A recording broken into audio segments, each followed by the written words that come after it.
alam kegelapan menuju alam terang benderang yang Indonesia. Di sini saya lanjut saja kepada pembahasan saya kali ini mengenai judul makalah saya tentang diskriminasi pembangunan di pulau-pulau di wilayah pesisir. Nah, yang kita bahas kali ini adalah diskriminasi. Diskriminasi, sebagaimana saya akan menyampaikan suatu pengertian sedikit tentang diskriminasi yang bagaimana kemarin Pak sudah menjelaskan kepada kita pada saat kuliah sebelumnya. Tapi di sini saya mengulang kembali untuk teman-teman agar supaya teman-teman tahu bahwa diskriminasi itu apa sih. Nah, kan begitu. Jadi saya menjelaskan sedikit. Diskriminasi adalah sikap membedakan secara sengaja terhadap golongan-golongan yang berhubungan dengan kepentingan tertentu. Contohnya saya memberikan contoh, cenderung dilakukan oleh kelompok mayoritas kepada kelompok minoritas. Nah, itulah disebut dengan diskriminasi. Nah, kita lanjut kepada pembahasan saya kali ini, yaitu diskriminasi pembangunan di wilayah-wilayah pesisir. Nah, lanjut dengan pembangunan wilayah pesisir. Berbicara mengenai pembangunan di wilayah tidak pernah berhenti dibahas setiap tahun. Ada saja topik yang wajib diperbincangkan tidak dari infrastruktur. Nah, kenapa alasan topik pembangunan di wilayah pesisir kenapa berkembang dari zaman yang dulu hingga sekarang ini, kenapa tidak berhenti dibahas? Karena wilayah pesisir ini pembangunan infrastruktur itu akan berpotensi untuk kita membangun literasi kepada masyarakat, baik berupa pembangunan maupun berupa perekonomian. Nah, itu sangat penting. Makanya dibicarakan mengenai bangunan dibangun di wilayah pesisir itu kenapa tidak berhenti? Karena akan berpotensi dengan sumber daya alamnya. Nah, kita melihat dari sangat berbeda dengan di kota. Contoh saya memberikan contoh sangat berbeda dengan di kota untuk soal diskriminasi pembangunan wilayah pesisir dan juga pembangunan wilayah di kota itu agak berbeda. Contohnya saya memberikan contoh wilayah pesisir yang akan dibangun dengan sangat berpotensi dengan sumber daya alamnya. Pemerintah tidak memperhatikan akan hal itu. Pemerintah hanya memperhatikan berbagai sektor pembangunan di bagian kota dan di bagian daerah-daerah yang begitu amat diperhatikan. Namun di wilayah pesisir pembangunan infrastruktur tidak dikelanjuti oleh pemerintah. Nah, hal ini yang menjadi salah karena atas dasar diskriminasinya di situ. Nah, kenapa saya bilang begini? Karena pembangunan di wilayah pesisir sangatlah jarang. Contoh seperti pembangunan pasar, di mana nelayan membutuhkan suatu pelayanan yang baik terhadap masyarakat.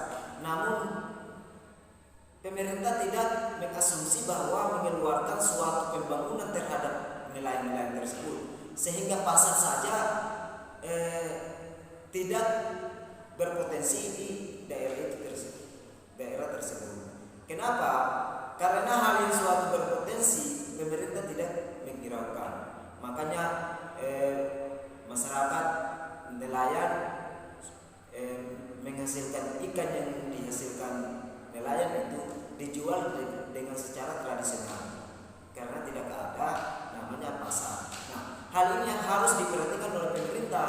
Pemerintah harus mengeluarkan pembangunan infrastruktur di situ agar supaya masyarakat terjamin dan sejahtera.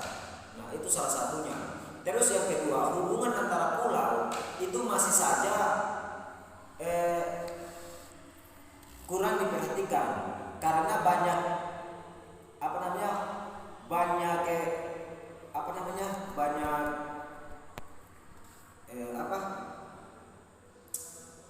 studi kasusnya di pulau-pulau kecil itu sangat minim untuk dibangun namanya pelabuhan karena menghubung antar pulau.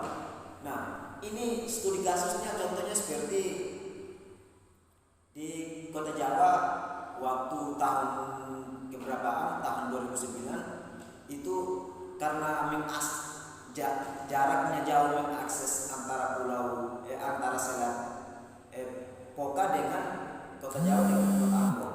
Nah, ini sangat minim, makanya kenapa saya bilang bahwa penyeberangan pulau-pulau kecil itu sangat tidak diperhatikan, karena perlu adanya transmigrasi pembangunan pelabuhan agar supaya mesejahterakan masyarakat, karena pelabuhan juga itu terpenting. Studi kasusnya banyak kepada pulau-pulau yang ada di Indonesia. Seperti itu. Terus yang saya bahas juga kepada masalah perekonomian. Ini perlu diidentifikasi karena bahwa kita harus memberikan solusi kepada masyarakat pesisir agar supaya bagaimana kita memberikan substansi kepada mereka untuk membangun suatu kemandirian untuk mendapatkan suatu penghasilan kepada sektor ekonomi. Nah, ini menyangkut perekonomian, pemerintah harus memahami masalah keuangan pesisir di situ juga. Karena ekonomi masyarakat pesisir itu sangatlah minim, karena mereka masih saja membutuhkan perkebunan, membutuhkan pemeliharaan untuk mengakses perekonomian mereka sehari-hari. Nah, pemerintah harus mengakseskan hubungan beberapa tadi yang saya jelaskan agar supaya infrastruktur atau transmigrasi dari pulau-pulau dari kota ke daerah itu harus terpenuhi dengan kesejahteraan, karena masyarakat juga membutuhkan di situ. Jadi sektor jalan, dari sektor pelabuhan, sektor perikanan dan juga sektor pasar itu harus dibangun agar supaya masyarakat bisa bersejahtera dan bisa hidup dengan damai, karena ini dibutuhkan kepada masyarakat. Mungkin seperti itu pembahasan saya kali ini menyangkut dengan diskriminasi pembangunan di wilayah pesisir. Nah, saya lanjut kepada kesimpulannya. Kesimpulan saya kali ini, satu, yang pertama, pemerintah harus memperhatikan dengan adanya sumber daya alam di pesisir, dan yang kedua, membangun infrastruktur dan mulai dari pasar atau hubungan antar pulau dan juga transmigrasi antar pulau. Terus yang ketiga, pemerintah harus memperhatikan sektor ekonomi kepada masyarakat pesisir agar supaya hidup damai dan sejahtera. Sekian dan terima kasih. Assalamualaikum warahmatullahi wabarakatuh.